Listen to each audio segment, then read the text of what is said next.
आप सभी को जय मसीह की। परमेश्वर आप सभी को बहुत ही आशीष प्रदान करे।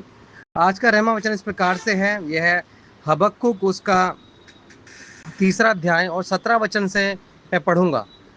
क्योंकि चाहे अंजीर के वृक्षों में फूल ना लगे और ना दाख लताओं में फल लगे, जलपाई के वृक्ष से कोई धोखा पाया जाए और खेतों में अन्न न उपजे, भेड़शालाओं में भेड़ बकरियां न रहें, न थानों में गाय बैल हों, तो भी मैं यहोवा के कारण आनंदित और मगन रहूंगा। अपने उद्धारकर्ता परमेश्वर के द्वारा अति प्रसन्न रहूंगा। यहोवा परमेश्वर मेरा बल मूल है। वह मेरे पांव हिरनियों के समान बना देता है। वह मुझको मेरे ऊंचे स्थानों पर चलाता है।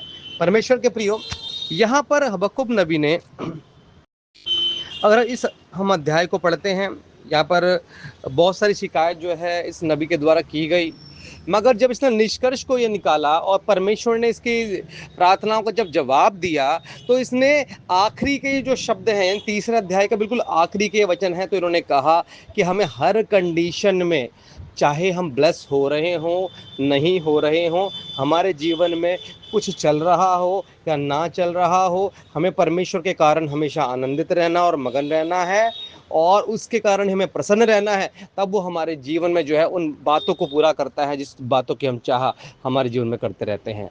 तो अजीज़ों, मैं कहना चाहता हूँ कि परमेश्वर जो है अति महान और करुणामय है।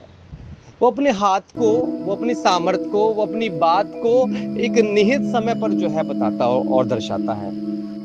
क्योंकि अगर हम विश्वास में कमजोर रहे तो आने वाली ग्लोरी को हम संभाल नहीं पाते हैं। बहुत सारे लोग जो हैं वो परमेश्वर को मानते और समझते हैं, मगर परमेश्वर में बने नहीं रहते हैं, क्योंकि वो उनका जो टारगेट है केवल आशीष को प्राप्त करना है, केवल चंगाई को प्राप्त करना है, मिरेकल्स को लेना है। मगर जो मिरेकल्स है वो तो खाली उसकी प्रतिछाया है, मेन जो है उसका हमारे साथ होना है। यही इस नबी ने हमें समझाया। परमेश्वर के प्रयोग, चाहे अंजीर के वृक्षों पर फल लगे या ना लगे, भेड़शालाओं में भेड़ बकरियां और थानों में गाय बैल हो, और चाहे ना भी हो, यानी कि कोई बात हो या ना हो, आप परमेश्वर के कारण मगन रहे।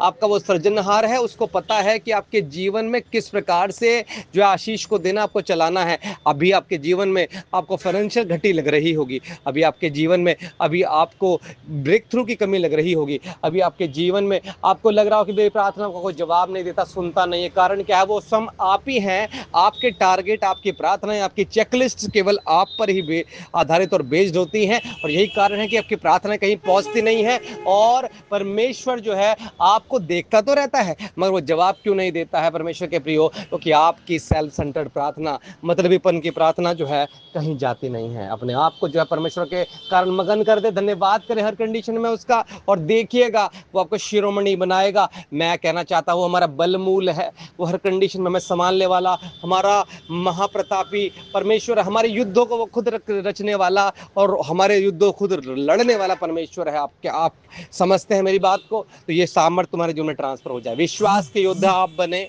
और आप ऐसे हो जाएं कि देखकर जो है लोग जो है चकित रहें कि क्या ये वही व्यक्ति है, क्या वह वही व्यक्ति है। आज परमेश्वर की सामर्थ्य आपके जीवन में जाए और ठहर जाए, परमेश्वर की योजनाएं आपके जीवन में जाए और ठहर जाए, परमेश्वर की बातें आपके जीवन में जाएं और ठहर जाएं, परमेश्वर की चीजें जाएं आपके जीवन में ठहर जाए, पवित्र आत्मा आपको स्पर्श करे, आपके जीवन में अगर बीमारियां चलती हो तो वह हार जाए। मगर मैं फिर से कहना चाहता हूं, तेरा परखा गया, ताया गया विश्वास ही तुझे आगे लेकर जाने वाला है। तो खुदावन तेरी लहू के वसीले से मैं इनको ब्लेसिंग प्रदान करता हूं, और प्रभु यीशु की सामर्थ को मैं इम्पार्ट करता हूं उनके जीवनों पर। प्रभु यीशु तेरी सामर्थ इनके जीवन में जाए, इनको ये सेम न रहने दे, और प्रभु यीशु की सामर्थ के द्वारा इनका जीवन बदल जाए। फायर के द्वारा मैं घोषणा करता हूं, प्रभु आप दया करें सभी के जीवन पर, आपकी महिमा, आपकी सामर्थ, आपकी करुणा, आपके प्रशंसा सभी के जीवन में होती चली जाए। और विनती करते हैं जो बिल्कुल ही परेशान होंगे, उनके परेशानियों को दूर करें, उनके परेशानियों को हल करें, अपनी महिमा के लिए सभी को इस्तेमाल करें। इस वचन के द्वारा प्रभु रेवलेशन, प्रकाशन मिले, और आदर आपका बढ़े, हर किसी के बंधन खुले, यीशु के नाम से,